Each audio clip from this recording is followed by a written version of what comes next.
मेरे प्रियो, आप सभी को जय मसीह। आज हम धनवान और लाजर के दृष्टांत को देखेंगे, जो हम बाइबल के लूका रचित सुसमाचार के अध्याय 16 के वचन 19 से 31 में पढ़ने को मिलता है, जिसका हम संक्षिप्त विवरण लेकर आपके समक्ष उपस्थित हुए हैं।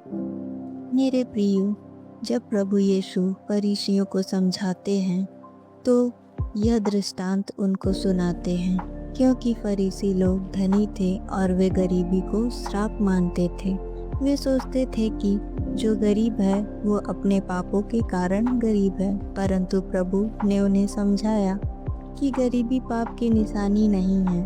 तब प्रभु कहते हैं कि एक धनवान व्यक्ति था जो व्यंजनी कपड़े और मलमल पहनता और प्रतिदिन सुख विलास में धूमधाम से रहता था, और उसके घर के सामने एक गरीब व्यक्ति को बैठा दिया जाता था। उस गरीब व्यक्ति का नाम लाजर था, जो धनवान के घर के पास बैठता था, ताकि उनके जो बचे हुए भोजन होते थे उनसे वह अपना पेट भर सके। लाजर बहुत गरीब था और उसका शरीर घावों से भरा था, परंतु उसके पास इलाज के लिए पैसे न थे कि वह अपने शरीर के घावों का इलाज कर सके, और कुत्ते भी उसके घावों को आके चाटते थे। फिर एक दिन वह गरीब लाजर मर गया और स्वर्गदूत उसे अब्राहम की गोद में पहुंचा देते हैं। और धनवान भी एक दिन मर गया और गाड़ा जाता है। वह अपनी आँख अधोलोक में पीड़ा में पड़े खोलता है, और वहाँ से वह गरीब लाजर को अब्राहम की गोद में देखता है। तब वह कहता है, हे पिता अब्राहम, लाजर से बोल दे कि अपनी उंगली का सीरा पानी में डुबा के मेरे जीभ को ठंडी कर दे, क्योंकि मैं यहाँ ज्वाला में तड़प रहा हूँ।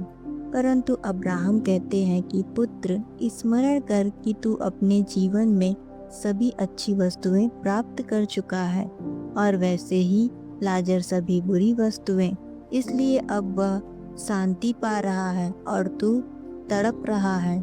और कोई भी व्यक्ति स्वर्ग से नरक या नरक से स्वर्ग में नहीं आ जा सकता।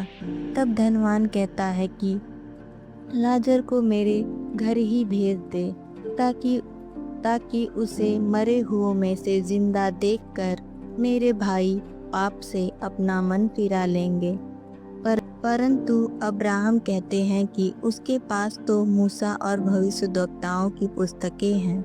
यदि वह उनकी भी नहीं मानते तो किसी को मरे हुओं में से जिंदा भी देखकर वह विश्वास नहीं करेंगे। इसलिए प्रभु ने कहा भी है कि सुई के नाके में से ऊँट का निकल जाना सहज है, परंतु एक धनवान व्यक्ति का स्वर्ग में प्रवेश करना असंभव है, क्योंकि जो धनी होते हैं वे अपनी ही